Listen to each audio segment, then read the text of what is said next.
ఎలా ఉంటుందంటే ఈ అవకతవక వ్యవహారము ఒక క్లాస్ టీచరు అడిగాడంట, ఇష్క్కి రాస్తే మే చలనా బహుత్ ముష్కిల్ హై, దీన్ని తెలుగులో చెప్పరా అని అడిగాడంట స్టూడెంట్ని. అంటే నాకు తెలుసు గురుగారు అని లేచాడంట వాడు. అంత హిందీ నీకెప్పుడు వచ్చిరా, ఈ సెంటెన్స్ తెలుగులో ఎలా చెప్పగలవు అంటే నాకు వచ్చి గురుగారు నేను చెప్తాన్నాడంట. ఆ class whole class was stunned. ఎలా చెప్తాడు వీడికి అంత హిందీ ఎలాగ వచ్చని. మళ్ళీ చెప్పండి గురుగారు అన్నాడంట. ఇష్క్కి రాస్తే మే చలనా బహుత్ ముష్కిల్ హై అన్నాడంట టీచరు. అంటే చెప్పమంటారా అన్నాడు. చెప్పురా వెయిట్ చేస్తున్నాం అంటే, ఇసుకలో నడవడం చాలా కష్టం గురుగారు అని చెప్పాడంటాడు. అలాగా ఈ తెలుగు ఇంగ్లీషు ఈనాడుకి అదొక సత్సాంప్రదాయం, సుదీర్ఘమైన సంప్రదాయం. ఎందుకంటే అప్పుడు కాంగి హిందూలో కాంగ్ అని పెట్టి బ్రాకెట్లో అయ్యని రాసేవారు, కాంగ్రెస్, ఇందిరా కాంగ్రెస్కి. దాన్ని తెలుగు చేత కాంగీయులని రామోజీరావు మార్చారు దాన్ని. తర్వాత వైకాపా అని, తేదేపా అని, అన్ని తెలుగులోకి అంతర్జాలం అని, చరవాణి అని పెద్ద బోధరాజు రాధాకృష్ణ గారిని పెట్టి తెలుగు మీద విపరీతమైన రీసెర్చ్ చేయించిన మా గొప్ప ఆ ఘనత రామోజీరావుకి నిజంగా ఈజ్ ఎ గ్రేట్ మ్యాన్. ఆయన మన ఈ తెలుగు నేలకి ఆయన సారస్వతంగా వార్తా సమాచారాల ద్వారా, సంగీత సాహిత్య ప్రపంచాల ద్వారా, సినీ కళ ద్వారా ఆయన ఎంత ట్రెజర్ని, ఎంత నిధిని మనకు మిగిల్చారంటే ఎవ్వడి వల్ల, ఏ ప్రభుత్వం వల్ల జరిగే పని కాదు అది. ప్రపంచ దేశాలలో కూడా ఏ దేశంలోని ఎవ్వరూ పెర్ఫార్మ్ చేయలేకపోయిన ఒక ఫీట్ని ఒకే ఒక్క వ్యక్తి ప్రపంచ చరిత్రలో చేసిన వాళ్ళు చెరుకూరి రామోజీరావు అని చెప్పడం, ఆయన మన అందరికీ తెలియడం, ఆయనతో పాటు మనం కూడా మన జీవితకాలంలో ఇంటరాక్ట్ అవ్వగలగడం, అవన్నీ కూడా మన తాలూకా గొప్ప సంపదలుగా ఒక్కసారి వెనక్కి తిరిగి చూస్తే అనిపిస్తుంది. నాకు ఆయనతో ఉన్న చిన్న అనుబంధం చెప్తాను మీకు. వాళ్ళు ఎవరో స్కూల్ వాళ్ళు ఈ వరద బాధితులకని విరాళాలు ఇచ్చినప్పుడు నాకు తెలిసిన స్కూల్ వాళ్ళు విరాళం ఇస్తూ ఒక 10 లైన్లు రామోజీరావుకి ఇంగ్లీష్లో రాసి పెట్టి ఇవ్వండి సార్ అని నన్ను అడిగారు. సరే నేనేదో జస్ట్ ఐ స్క్రిబుల్ డౌన్ ఇచ్చేసి వెళ్ళిపోయాను. వెళ్ళిపోయిన తర్వాత రామోజీరావు గారు పిఏ ప్రభాకర్ గారు ఆయన ఆ స్కూల్ యాజమాన్యానికి ఫోన్ చేసి ఎవరు ఆ లెటర్ రాశారు అని కనుక్కోమన్నారండి రామోజీరావు గారు అంటే, మళ్ళీ ఆ స్కూల్ మేనేజ్మెంట్ నాకు ఫోన్ చేశారు, అండి రామోజీరావు మీ గురించి అడిగారు వెళ్ళండి అని. అంటే నేను పని కట్టుకుని ఈ 10 లైన్లు రాసిన పనిష్మెంట్ నాకేంటంటే రామోజీ ఫిల్మ్ సెట్ వరకు వెళ్ళవలసి వచ్చింది. వెళ్తే ఆ 10 లైన్లు ఇంగ్లీష్లో నేను రాసిన దాన్ని రామోజీరావు ఎంతో గొప్పగా అనలైజ్ చేసి ఆయన మాట్లాడిన తర్వాత నాకు అనిపించింది ఇంత బాగా రాశాను ఆయనని. అండ్ ఆయన ప్రయాణం, ఆయన జీవితంలో ఇగో మా సాయిబాబా గారు ఇక్కడ ఉన్నారు, చిరకాల సినీ యాత్రికుడు, ఎప్పుడో మద్రాసు రోజుల నుంచి మేము ఉన్న మనుషులం మేమందరం. ఆయన చేసిన కార్యక్రమాలలో, ఆయన తీసిన సినిమాలలో ప్రతిదీ ఒక ఇమోషనల్ కంటెంట్ని ఆయన డ్రైవ్ చేసుకుంటారు. సినిమా రంగంలో ఆయన ఒక పరంపరని, ఒక తరాన్ని ముందుకు నడిపించిన గొప్ప యోధుడు రామోజీరావు గారు. లేకపోతే ప్రతిఘటన లాంటి సినిమాని మనం ఎక్స్పెక్ట్ చేయలేం. ఆ సినిమాలో అందరూ కొత్త వాళ్ళే. తర్వాత మౌన పోరాటాన్ని మనం ఎవరూ ఎక్స్పెక్ట్ చేయలేము, మయూరిని ఎక్స్పెక్ట్ చేయలేము. ఆయన చేసిన సినిమాలు ఏవి కూడా రెగ్యులర్ మేకర్స్ తీయలేని ఒక దుర్లభమైన కంటెంట్ని మాత్రమే తెలుగు ప్రేక్షకులకు అందించి సాహో జైహో అనిపించుకున్న ఏకైక నిర్మాత రామోజీరావు గారు అని చెప్పడానికి నేను చాలా గర్వపడుతున్నా.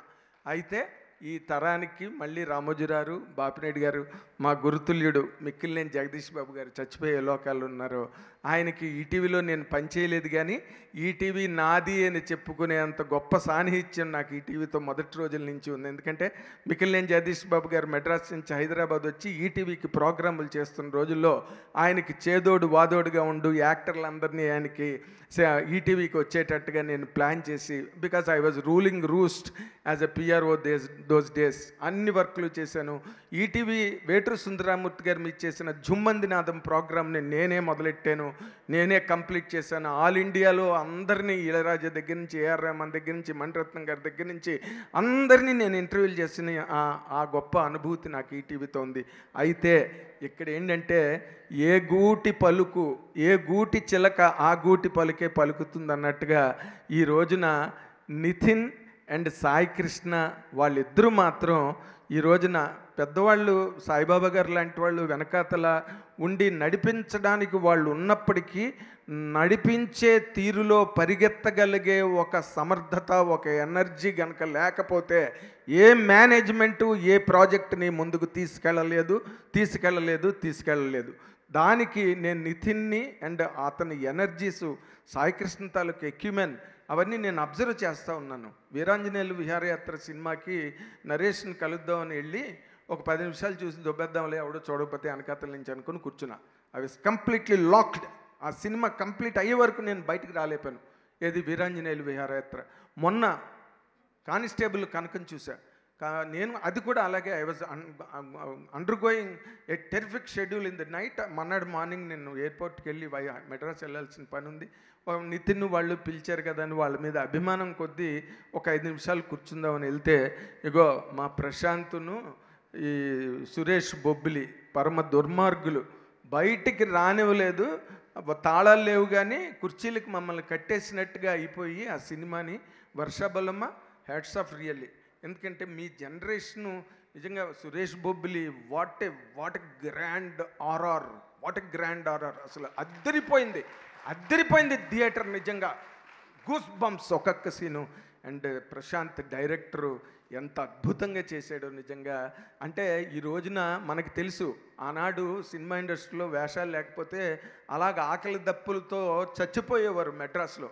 కానీ ఈటీవీలు గట్ట వచ్చిన తర్వాత అందరూ చక్కగా నెల ఇసరికి ఇంత సంపాదించుకుని హాయిగా బతికారు. ఇళ్ళు కొనుక్కున్నారు, కార్లు కొనుక్కున్నారు, అన్నీ చేశారు ఈటీవీలు వచ్చిన తర్వాత. తర్వాత ఇప్పుడు సినిమా మోజులో సినిమా అన్నది పరిణితి చెంది పరిపక్వమైన స్థాయికి వచ్చి బాగా ప్రౌఢగా ఎదిగిపోయిన తర్వాత కుర్రాళ్ళందరూ సినిమాని చూసి ఆ సినిమా నాజూకుతనానికి ఆకర్షితులై మోహావేశంతో సినిమా ఇండస్ట్రీకి వచ్చి కృష్ణానగర్లో ఆకలి దప్పులతో బస్టాండ్లో పడుకొని ఎవడో రూమ్లో స్నానం చేసి ప్రసాద్ లాబ్లో బాత్రూంలోకి వెళ్ళి ఇలా బాధలు పడుతున్న వాళ్ళకి ఏ బ్యానర్ కానీ ఏ సంస్థ కానీ అవకాశాలు ఓపెనింగ్లు లేని ఒక దురవస్థలో సినిమా పరిశ్రమ ఉన్నప్పుడు మళ్ళీ ఈటీవీ సంభవామి యుగే మళ్ళీ వచ్చింది కొత్త ప్రతిభను తీసుకొచ్చింది బయటికి. అండ్ నేను అనగనగా వాటి గ్రేట్ ఎక్స్పీరియన్సెస్.